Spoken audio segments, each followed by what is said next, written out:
bienvenue à cette présentation sur un mode d'accès qui est encore peu connu, le contrôle à l'œil.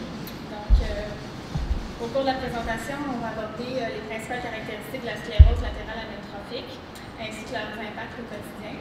Ensuite, on va faire un survol des différents modes d'accès à l'ordinateur, pour ensuite rentrer dans le vif du sujet avec les différents contrôles à l'œil. Puis, on va vous présenter notre démarche d'élaboration de notre protocole d'évaluation avec le contrôle oculaire auprès de la clientèle. Puis, on va terminer avec quelques histoires de cas très intéressantes, vous allez voir. Alors, la sclérose latérale amyotrophique, c'est une maladie neuromusculaire évolutive. De manière générale, la SLA se caractérise par une faiblesse musculaire qui peut se manifester au niveau des muscles des membres supérieurs, inférieurs, des muscles responsables de la parole, de la déglutition et de la respiration. Les atteintes qui arrivent dans le début de la maladie diffèrent d'une personne à l'autre. Par contre, les capacités cognitives sont la plupart du temps préservées, de même que les sens et les muscles de l'œil, entre autres. Les atteintes qu'on retrouve dans la SLA ont plusieurs impacts dans différentes sphères. Lorsque la parole est atteinte, l'intelligibilité est réduite et la personne et ses proches rencontrent de plus en plus de bris de communication. Ça engendre beaucoup de frustration, de situations de handicap, tant pour la communication en face à face que les communications téléphoniques. Lorsque les membres supérieurs sont affectés, la personne a de plus en plus de difficultés à écrire et à utiliser un ordinateur pour pouvoir accéder à ses courriels, utiliser les réseaux sociaux et naviguer sur Internet.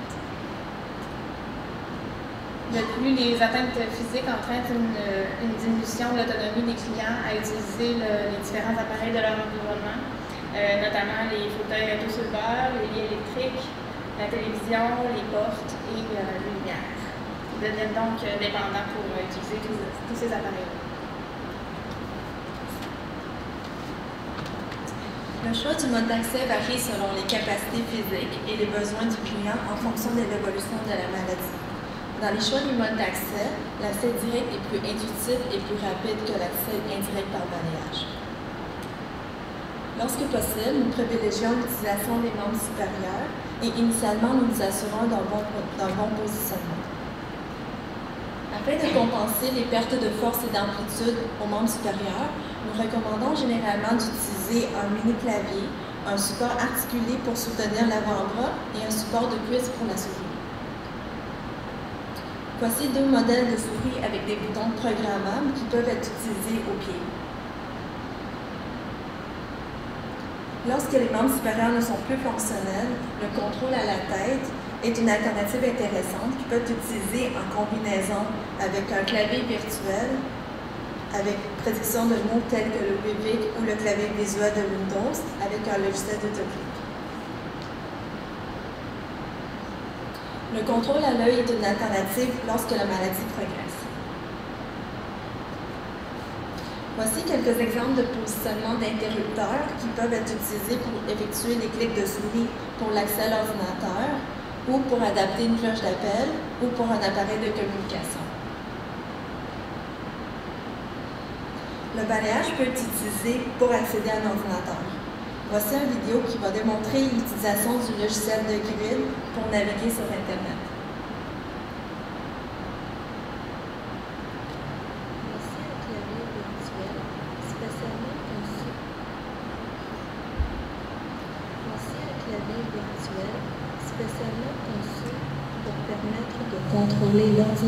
Voici un clavier virtuel spécialement conçu pour permettre de contrôler l'ordinateur en mode balayage via un interrupteur. Ce clavier virtuel comprend des fonctions pour déplacer la souris et exécuter d'autres fonctions telles que le clic gauche et le défoulement. Il faut appuyer une première fois sur l'interrupteur pour débuter le balayage. Ensuite, appuyez une deuxième fois pour sélectionner la zone dans laquelle le bouton se trouve et une dernière fois pour sélectionner le bouton. Voici un exemple. Pour sélectionner l'icône située à droite, il faut premièrement déplacer le pointeur. Il est possible de le faire en sélectionnant le bouton gris en haut à gauche. Ce bouton fait apparaître un axe sur lequel le pointeur va se diriger. Appuyer une deuxième fois sur l'interrupteur va faire apparaître un grand cercle. Le point d'intersection correspond à l'endroit où va se placer le pointeur.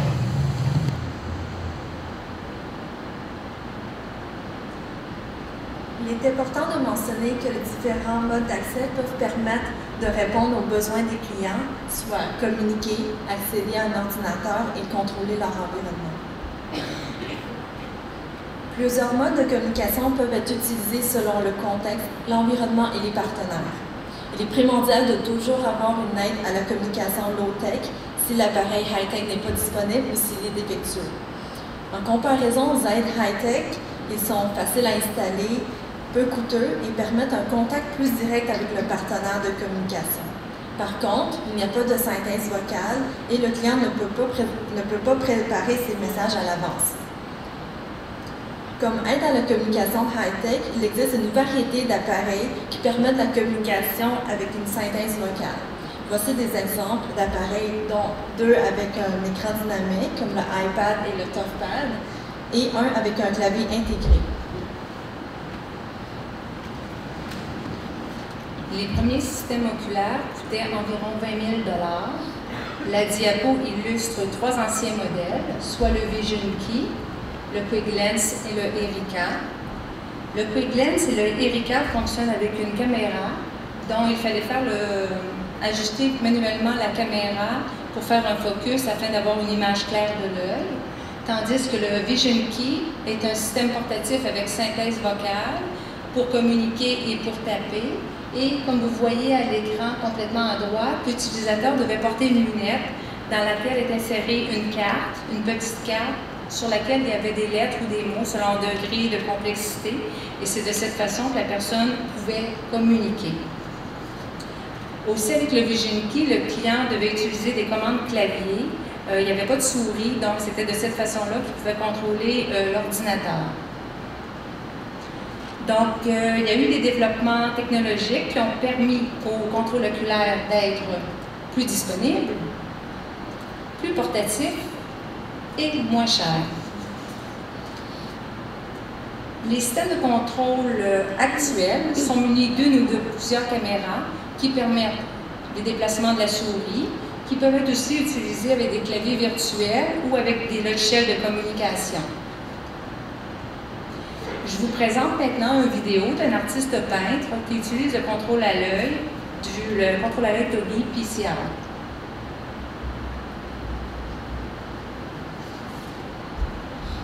He always had an amazing, just natural free hand. We were in architecture school. We all kept sketchbooks for this one studio that we were in together, and his sketches were just, 10 times better than anything that anyone else could do. When his hand started to get weak, because that was the first thing, ironically, that was affected, he started using a mouse. So he was using that for a while, and then, eventually his hands just got too weak for him to even use a mouse. Francis was just dreaming, and he was somewhere else. I would ask him, since I spend about 8 hours with him every day from Monday to Friday, what do you think, Francis, what's going on? And dreaming of drawing. He's not one to complain, he's just kind of taking this all in stride. So I don't think I really noticed the difference until he got the eye days, and at that point it's like, whoa, okay, yeah, he's back, he's got this device now, and he has a way to get it out. His eyes got tired, but he was smiling and just another man. And then suddenly he was just, producing image after image. He was posting on Facebook. He was interacting with people a lot more. So yeah, it really did make a huge difference. And then especially since we moved away from a lot of the people that he would have contact with, just staying in touch with people is so important. Actuellement, il existe plus d'une vingtaine de contrôles oculaires sur le marché. Toutefois, nous allons vous présenter 3 modèles que nous avons expérimentés, soit le PCI Go de Tobii, le i12 de la série de Tobii et le Alea de Alea Technologies. Le PCI et le Alea ont une caméra, soit une commande oculaire, qui peut s'installer sur différents ordinateurs de table, portatifs ou tablettes. Ce n'est pas compatible avec Android ni iOS, tandis que le i-Série, celui du milieu, le i12, est un appareil de communication dédié qui est basé sur une tablette Windows PC et avec écran tactile, avec prise pour interrupteur. Et dans cet appareil, la caméra, le module de commande oculaire est intégré à l'appareil. Bien entendu, tous ces systèmes peuvent être utilisés avec des logiciels de communication ou des claviers virtuels. Pour sélectionner les éléments à l'écran, deux modes sont disponibles dans l'Autobi, soit le Gaze Selection et le Mouse Emulator. Suite à nos essais, nous priorisons et nous recommandons le Gaze Selection car il est beaucoup plus précis. Voici une vidéo qui va illustrer le mode Gaze Selection avec l'Autobi. Voici la barre de tâches de Autobi Gaze Selection. Seules les fonctions de la barre de tâches peuvent être sélectionnées via le contrôle à l'œil. Afin de sélectionner un icône sur le bureau, deux étapes sont nécessaires. D'abord, il faut regarder la fonction de clic gauche de la barre de tâches. Ensuite, il faut regarder l'icône qu'on désire cliquer.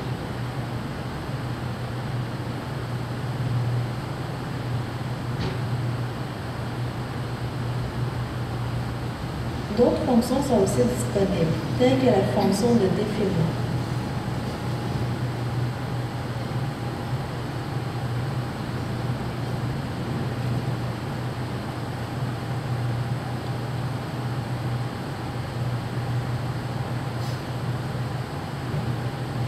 Veuillez noter qu'un zoom apparaît pour faciliter la sélection.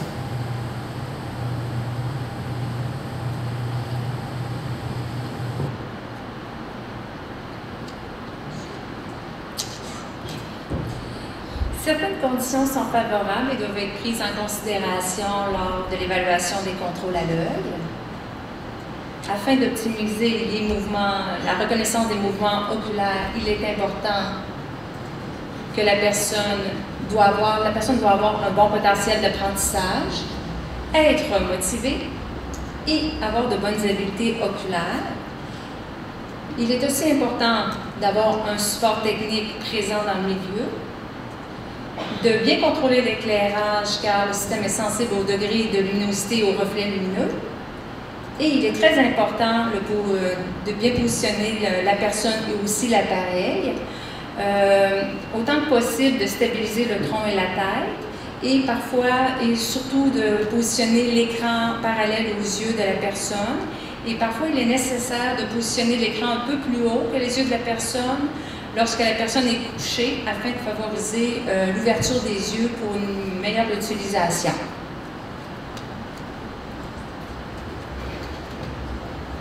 Afin de se familiariser et de développer une expertise dans le contrôle à l'œil, nos 3 centres de réadaptation se sont regroupés par souci d'efficacité. Notre collaboration avait pour objectif de développer des outils cliniques et d'élaborer un protocole d'évaluation afin d'aider et de guider les cliniciens dans leurs évaluations. De plus, un troisième objectif vise à l'obtention d'un bassin de population de clientèle représentatif pour nos essais. Un autre objectif visé est le partage de connaissances afin de créer une uniformisation dans le processus clinique d'évaluation en lien avec le contrôle à l'œil. Et finalement, nous souhaitons pouvoir influencer les instances gouvernementales pour le financement de ce mode d'accès spécialisé. Différents formulaires de cueillette de données ont été élaborés afin d'optimiser les évaluations et l'intervention clinique en lien avec le contrôle oculaire. Entre autres, un aide-mémoire préparatoire à l'évaluation d'un client, des aides-mémoires pour l'installation ou le paramétrage des logiciels afin de reproduire les conditions favorables qu'on a vues plus tôt et de proposer des suggestions s'il survient des problèmes lors des essais. Pour le logiciel d'évaluation accès souris et clavier, qui est du nom de Compass, l'aide-mémoire qui a été créée pour celui-ci souligne l'importance de certains paramètres qui sont primordiaux pour mesurer l'efficacité du contrôle à l'œil. On a utilisé ce logiciel parce qu'il offre un environnement qui est contrôlé, qui nous permet aussi de graduer différents niveaux de difficulté, puis aussi ça nous permet d'avoir des résultats qui sont mesurables et concrets. On a ensuite fait des tableaux qui nous permettent de prendre des prises de notes qui sont plus simplifiées avec des boîtes à cocher lors des essais pour enregistrer nos résultats. On a aussi créé une programmation avec des tâches graduées dont un extra vous sera présenté un petit peu plus tard. Nous avons élaboré un questionnaire pour recueillir les impressions et les commentaires des clients lors des essais. Et finalement, on a une liste d'activités qui peut être réalisée à l'ordinateur, qui sont proposées pour les essais et l'apprentissage du contrôle à l'œil. Ces activités sont disponibles dans l'environnement Windows, tels que des jeux de Sudoku ou des jeux de solitaire. Parmi les outils utilisés, on préconise l'ACET, qui est le Eye Gaze Technology Screening Checklist, qui est une grille de dépistage qui a été élaborée par une clinique albertaine et puis qui a été traduite en français par une ergothérapeute de Marie-Enfant, Rézi Concarneau. L'objectif de cette grille de dépistage est d'identifier les candidats qui sont les plus aptes à bénéficier d'une évaluation complète pour un contrôle à l'œil. Donc, si on regarde ici quelques catégories qui présentent dans cette grille, c'est le positionnement, l'état de santé général, les habiletés, la motivation, l'environnement. À titre d'exemple, sous la catégorie vision, on retrouve l'état de la vision en général, l'état de santé au niveau des yeux, l'état de santé oculaire, les habiletés oculaires, la mémoire et l'attention visuelle sont des exemples dans la catégorie des informations qu'on retrouve. Ensuite, nous, parmi les outils que nous avons conçus, voici une grille d'évaluation à compléter lors des essais. Donc, je vous disais, avec une petite case à cocher, c'est plus facile à utiliser. Donc, dans cet exemple, on retrouve les informations importantes pour mettre en place les conditions favorables pour une utilisation optimale d'un contrôle à l'œil. Afin de répondre aux besoins cliniques, nous avons conçu une programmation spéciale avec des tâches graduées qui débutent par une étape d'exploration et d'apprentissage, suivie de clavier pour la communication ou pour l'accès à Internet, Windows ou à Microsoft Office. Veuillez noter que la programmation a été élaborée dans un premier temps en anglais avec le logiciel Communicator.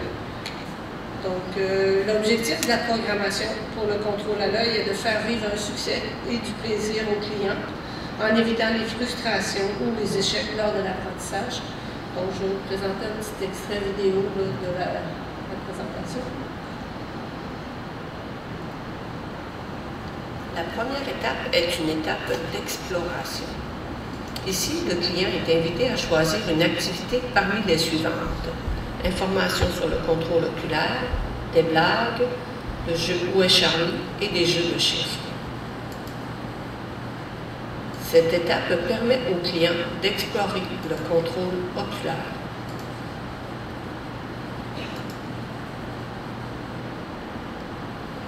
La seconde étape est l'expérimentation. Ici, dans cette étape, le client expérimente le contrôle oculaire en sélectionnant le bouton avec les notes de musique, ensuite l'instrument correspondant. Veuillez noter que les cibles deviennent de plus en plus petites.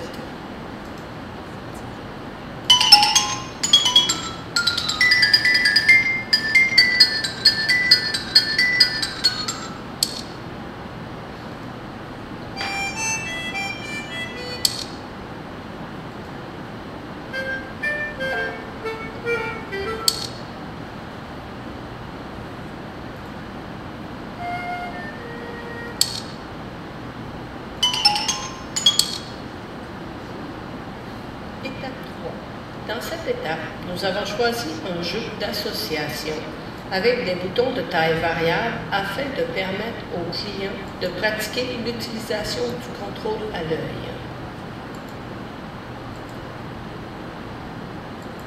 De plus, le thérapeute peut valider la précision du contrôle à l'œil dans la totalité de l'écran et ce qui lui permettra de choisir un clavier correspondant aux capacités du client. Maintenant, dans l'étape 4, c'est une introduction à la communication.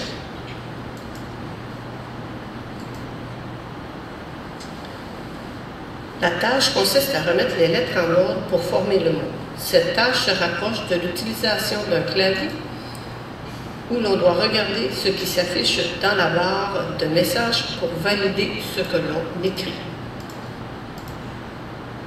Nous avons élaboré des claviers ABCD et QWERTY pour la communication, sur une ou plusieurs pages, permettant ainsi d'avoir des touches de grandeur différentes.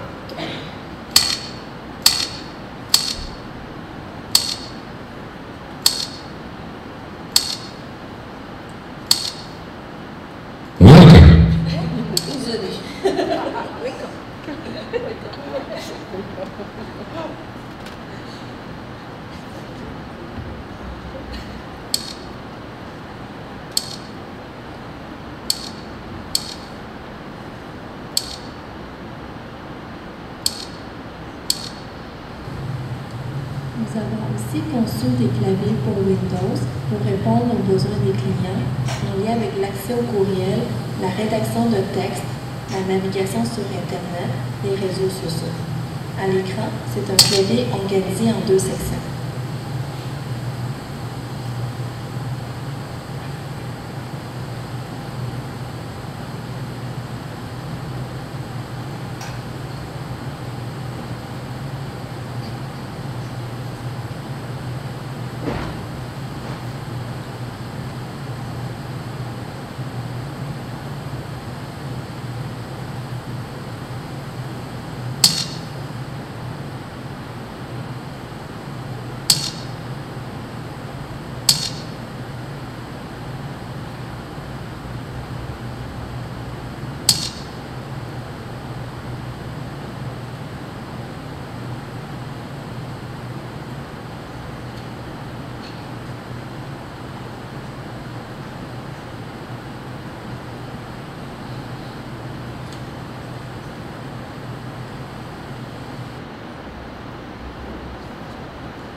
Maintenant, nous allons vous présenter des histoires de cas.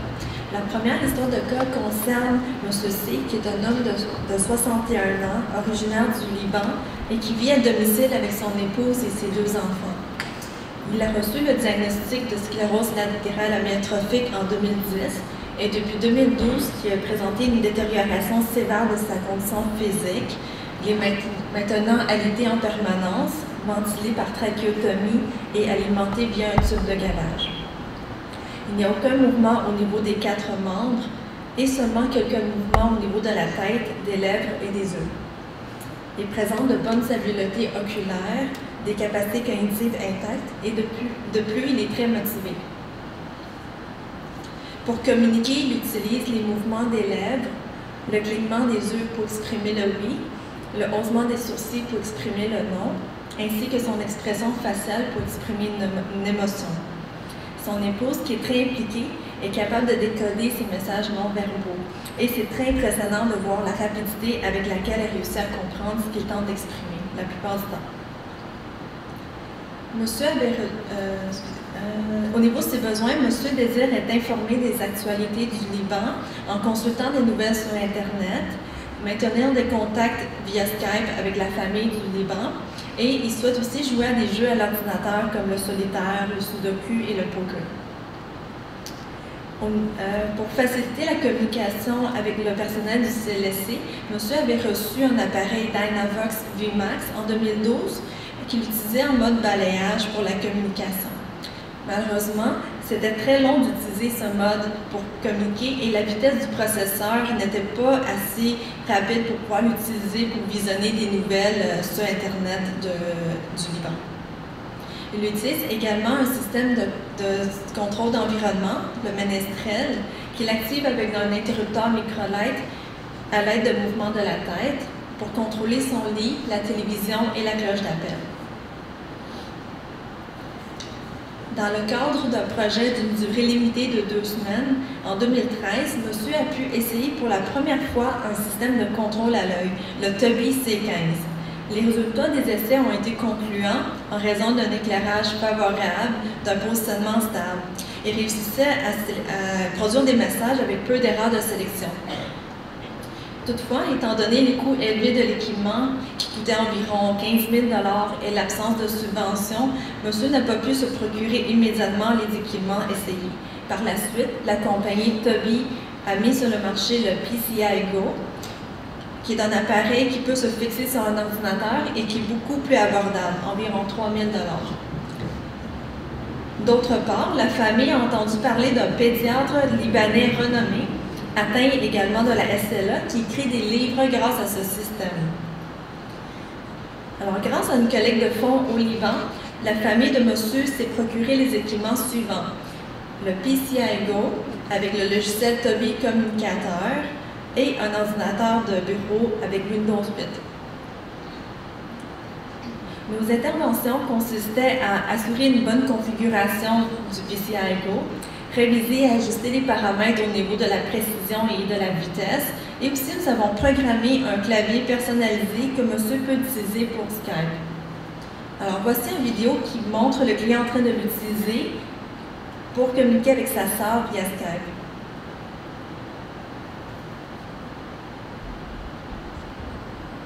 Au début, c'est normal qu'il n'y ait pas de son.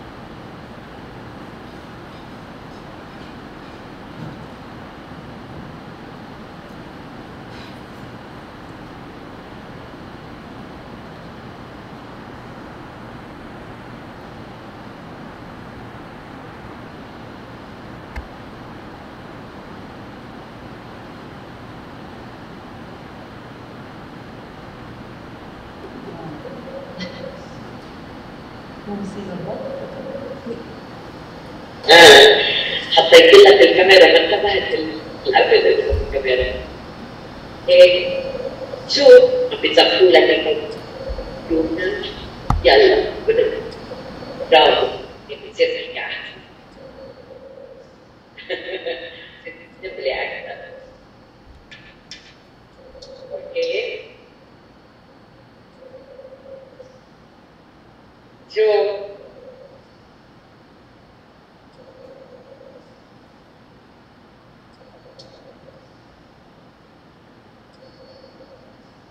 Il fait froid.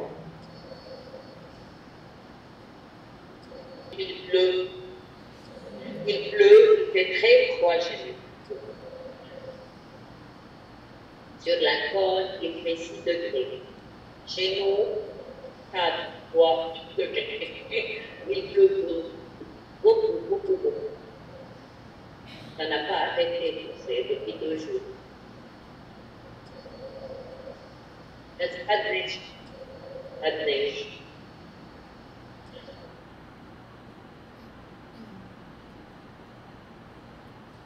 Afin d'optimiser la calibration pour permettre une meilleure précision du contrôle à l'œil, nous avons ajouté un support biseauté sous l'écran pour s'assurer que l'écran soit parallèle au visage le plus possible. Et suite à ces interventions, monsieur a augmenté sa fréquence d'utilisation de l'ordinateur de 1 fois à maintenant environ 3 fois par semaine.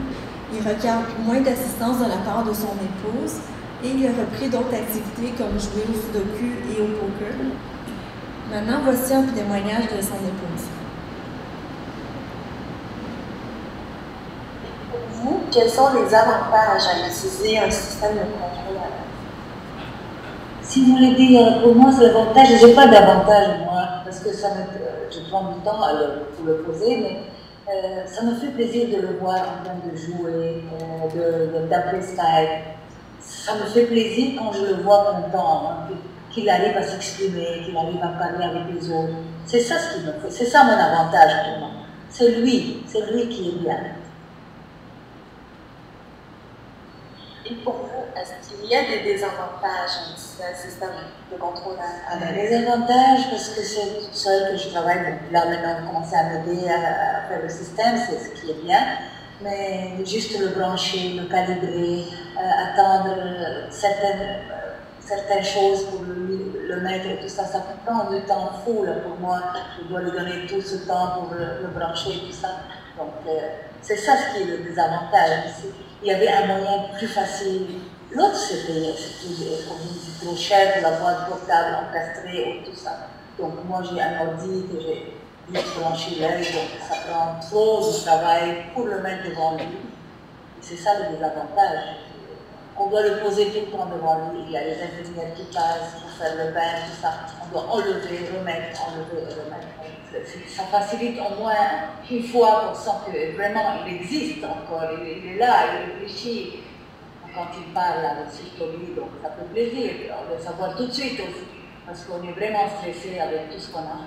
Donc attendre qu'il s'exprime et prendre des lettres et mettre le doigt là, on n'a plus envie là. Après 5-6 ans, on est tanné.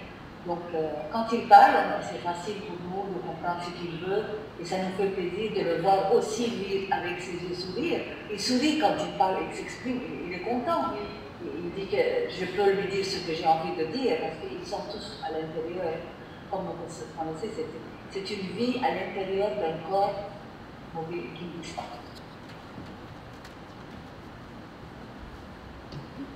Voici la deuxième histoire de cas. Je vous présente Jeffrey, qui a reçu le diagnostic de SLA en 2007. Il présente des atteintes motrices au membre supérieur. Le membre supérieur gauche étant le plus atteint. Il a aussi des atteintes au membre inférieur, mais il peut encore marcher sans aide technique.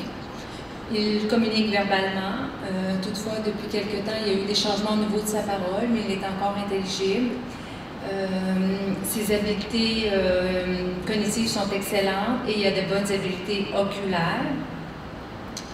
Il est très motivé, il a un vif intérêt au niveau des technologies. Il est aussi un super utilisateur de par son expérience de travail et antérieure et de par ses connaissances informatiques très avancées.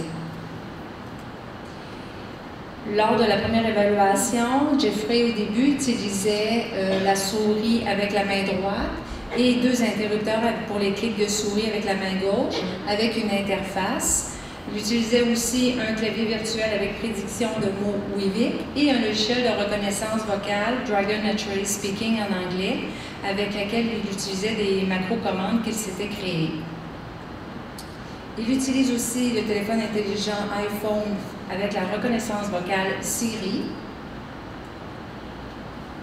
Il utilise aussi plusieurs contrôles d'environnement sur son ordinateur de table ou sur son iPhone. Entre autres, on peut voir ici Digit, l'application avec l'interface Beacon. Ici, on peut voir le Hue Philips pour contrôler les lumières et le MyVera pour les appareils audiovisuels et les lumières. Le Digit permet aussi de contrôler les appareils audio et les lumières. Jeffrey ne veut pas s'adapter continuellement à de nouveaux équipements en fonction de l'évolution de la maladie.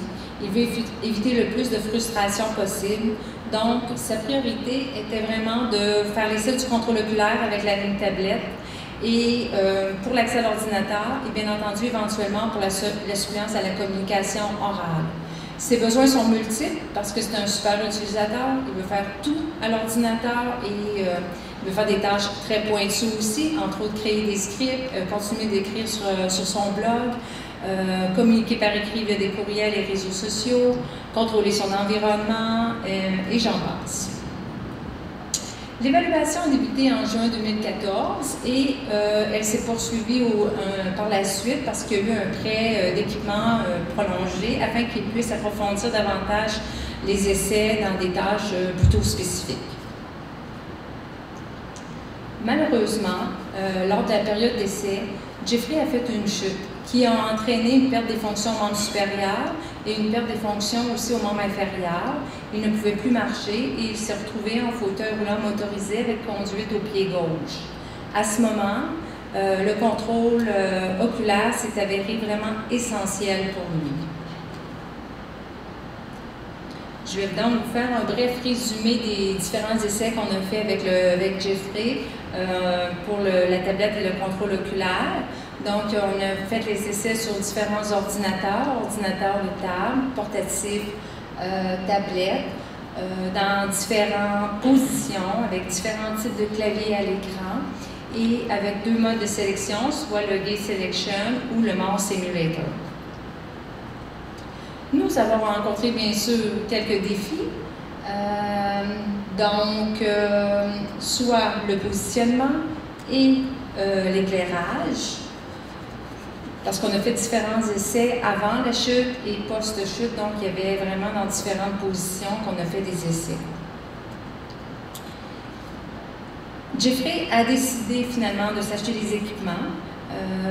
Il s'est donc acheté la tablette Windows Surface 3 avec le Tobii PCI, le support iMobile, et il utilise le contrôle oculaire sur son ordinateur de table aussi. Il a aussi acheté un système de montage articulé pour fixer sur son bureau de travail et il utilise le logiciel de prédiction WordQ qui a été attribué par le programme ministériel des aides techniques à la communication et il utilise ce logiciel en combinaison avec le logiciel AutoAdKeys qui est pour la création de macro-commandes qu'il va vous expliquer un petit peu plus tard. Voici une photo qui illustre le système de montage afin que vous puissiez mieux le voir. Donc, c'est le système de montage articulé qui se permet de s'ajuster dans différentes positions, verticalement, horizontalement et en hauteur, et qui permet vraiment pour lui de bien se positionner quand il est en fauteuil motorisé. Et il utilise ce système-là sur la tablette avec ses équipements, le contrôle oculaire. Maintenant, je cède la parole à Jeffrey qui va vous faire une démonstration de son contrôle oculaire et vous expliquer ce qu'il fait avec son contrôle oculaire.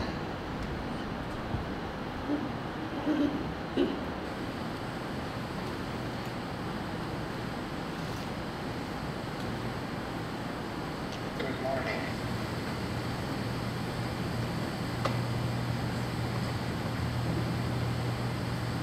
My name is Jeff Giles. I am 41 years old and have ALS.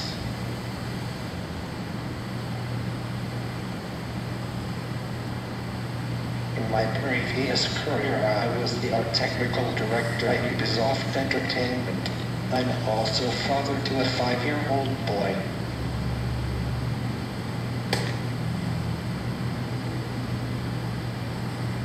Even now, my eye tracking and tablet are becoming my primary means of communication through Skype and email, as I am now unable to use the phone to place or receive phone calls. Even my iPhone has become practically unusable. Okay, hi. Now that introductions are out of the way, that is a sample program I've been working on, partly as a hobby that's using my voice bank to communicate. The anticipation is I'll eventually be losing my voice. I'll start with by demonstrating how I get about with eye tracking. I actually am going to start by doing an example calibration. I find this is something we have to do as the lighting for environments change.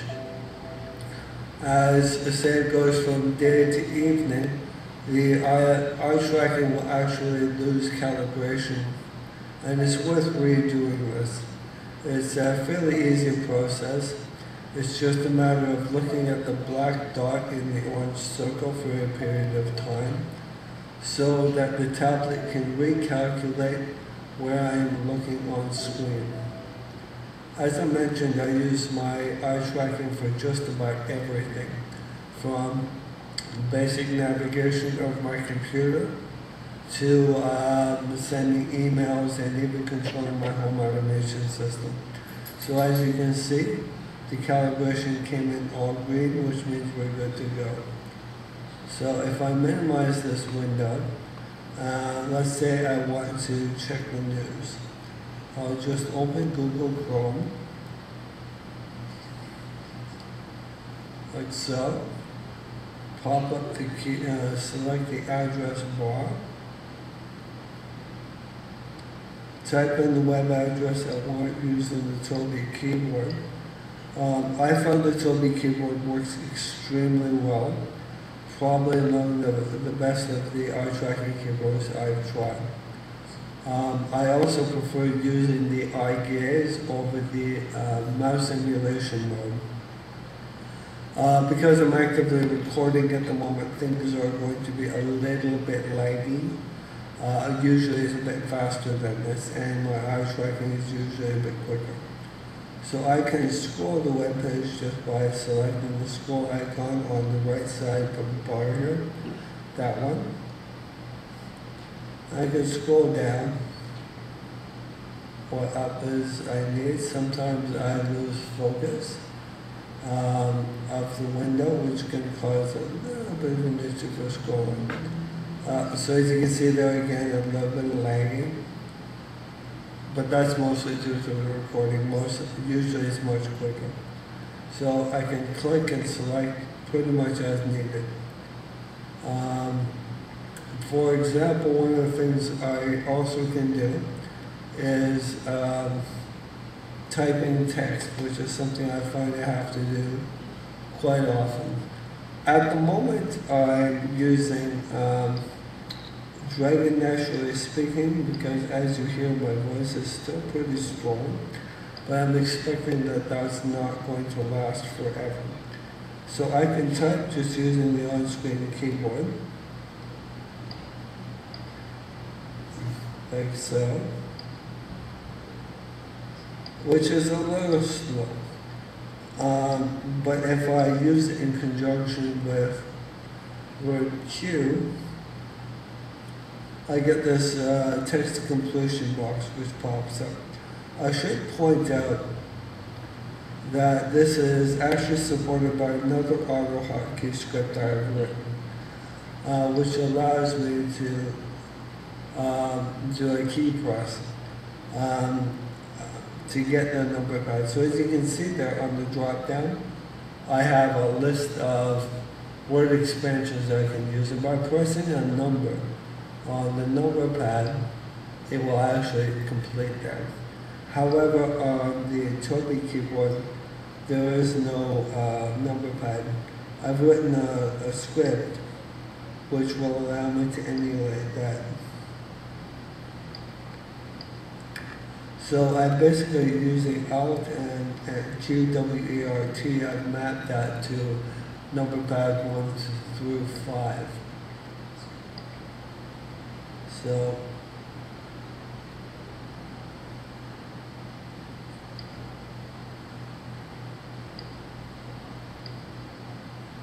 you can see typing is actually pretty easy.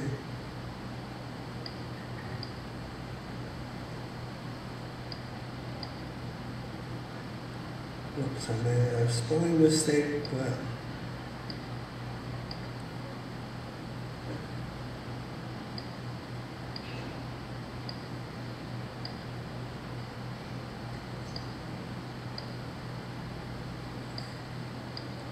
anyway, you get the idea. It does accelerate typing quite a bit.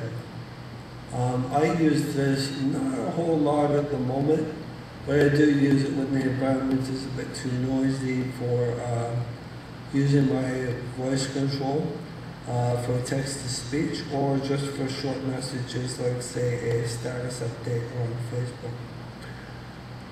Now, one of the other things I do is I have a home automation system set up in my house right now, which is controlling a bunch of lights. I can also control my TV. Let's click the wrong button there.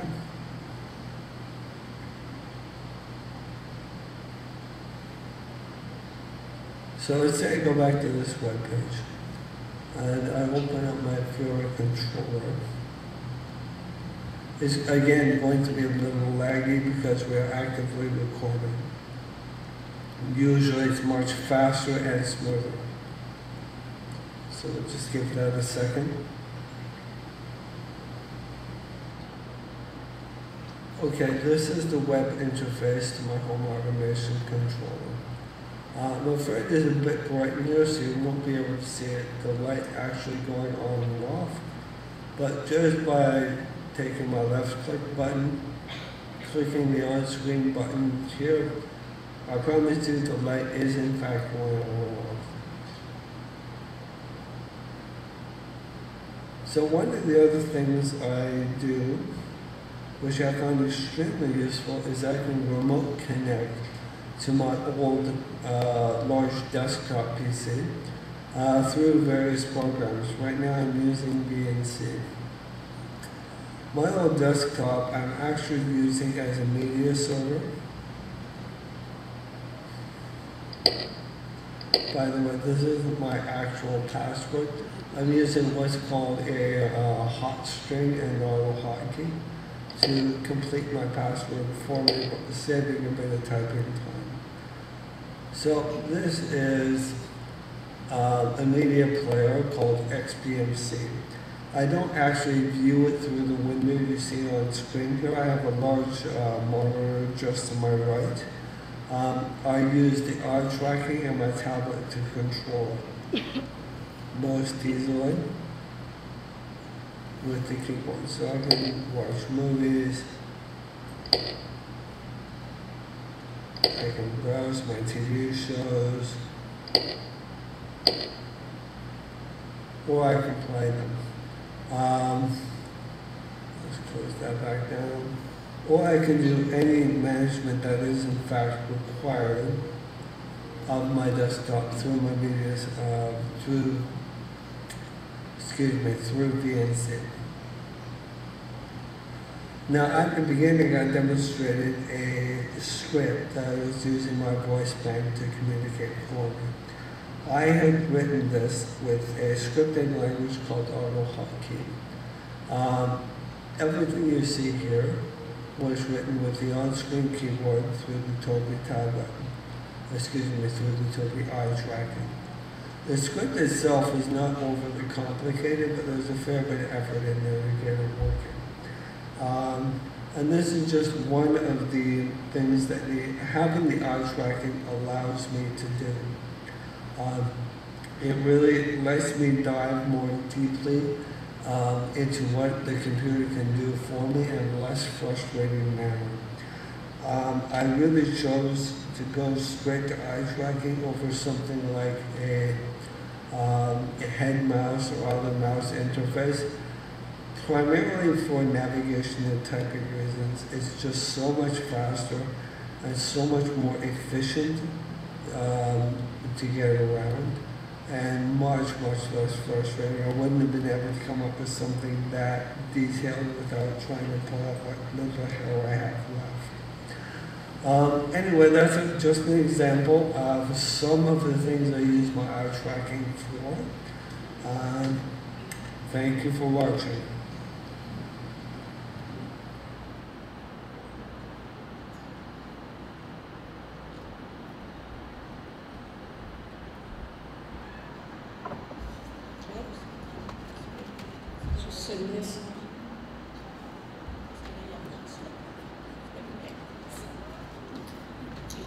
Alors, on a parlé surtout de la SLA, la clientèle SLA, mais on voulait vous mentionner aussi que c'est ça, ces systèmes-là peuvent être utilisés par plusieurs types de clientèle. Et au cours du projet, en fait, on a fait d'autres essais cliniques. On a essayé un contrôle oculaire avec Marie-Noël, qui est une dame qui a une déficience motrice cérébrale avec des mouvements incoordonnés de type adétosique. Par contre, les résultats avec Marie-Noël n'ont pas été concluants. On a fait plusieurs séances, mais on n'a pas retenu finalement le contrôle oculaire avec elle. En fait, surtout les raisons pourquoi ça a moins bien marché, c'est pour... on voyait que la calibration était très difficile, c'était variable d'une fois à l'autre. On a fait 7 ou 8 essais, la calibration était variable, mais le plus souvent était difficile. On a eu des problèmes aussi au niveau positionnement. On devait souvent réajuster le positionnement de l'appareil. Et finalement, on a vu, c'est ça, que les habiletés oculaires n'étaient pas tout à fait suffisantes pour permettre de retenir l'appareil pour cette dame-là. On voulait dire un petit mot au sujet des agents payeurs, mais en fait, actuellement, il n'y a pas d'agent payeur officiel pour l'achat de ces contrôles oculaires. Toutefois, l'évaluation du contrôle oculaire avec certains clients ont permis de constater que c'est une technologie très intéressante, puis on trouve que ce serait important que certains contrôles à l'œil puissent être payés, attribués à notre clientèle. En effet, cette technologie high-tech permet aux clients, soit atteints de SLA ou d'autres clients avec des limitations physiques sévères, de pouvoir accéder à leur ordinateur, de pouvoir communiquer, contrôler leur environnement, etc.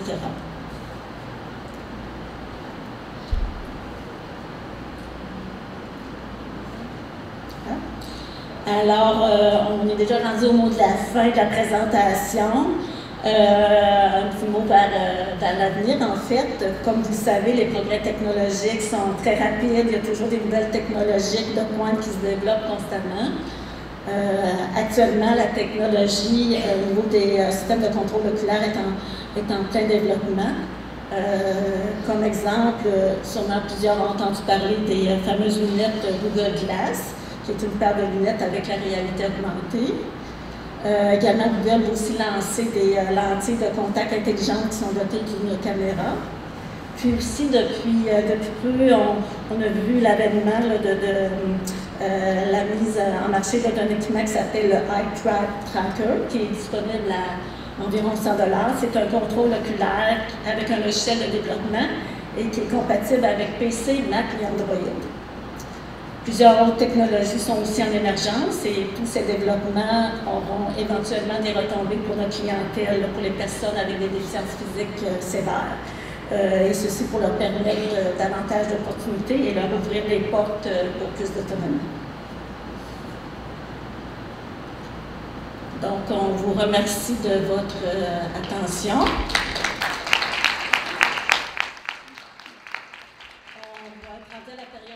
Je voulais juste rappeler les 3 centres qui ont participé et les intervenants. Donc, on est disponible pour des questions.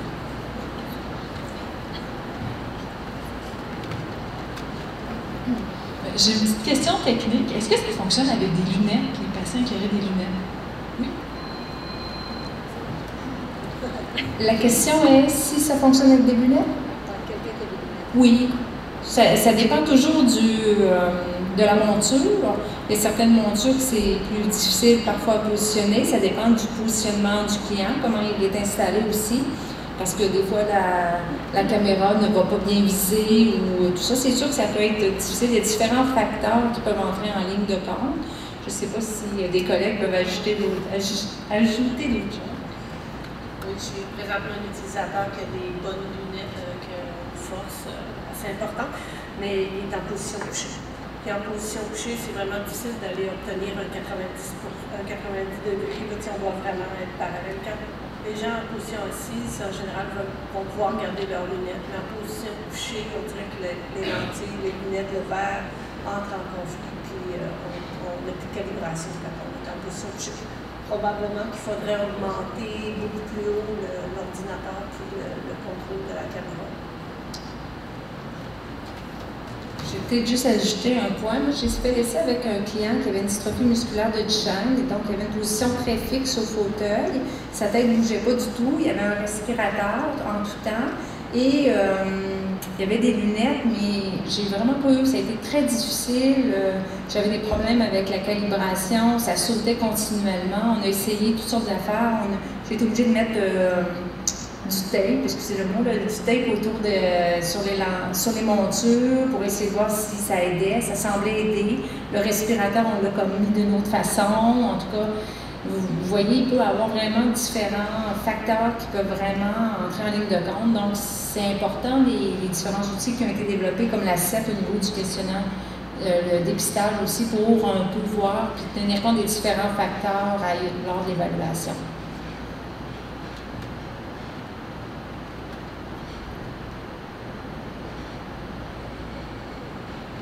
Bonjour, ma question concerne les agents payeurs. Vous avez mentionné que ce n'était pas remboursé par la RAMQ, mais avez-vous eu des expériences avec des patients qui avaient des assurances personnelles et est-ce qu'eux avaient accepté de rembourser les frais inhérents à ce genre de technologie?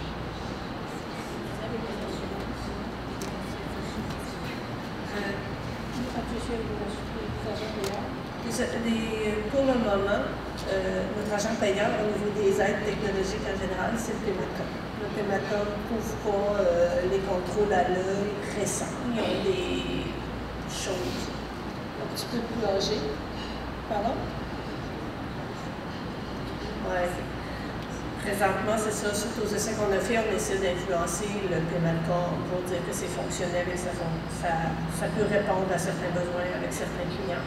On a eu la chance d'avoir un contrôle à l'œil via la société SLA pour un client que ça donnait qu'on pouvait acheter ça. La société SLA a payé pour le module de contrôle de l'œil de BPCI.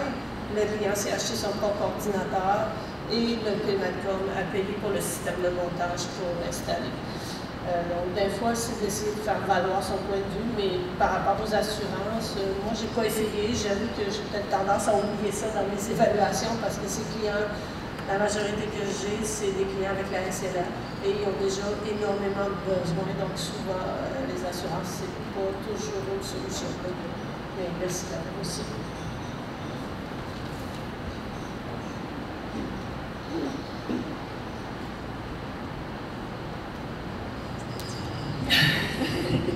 Bonjour.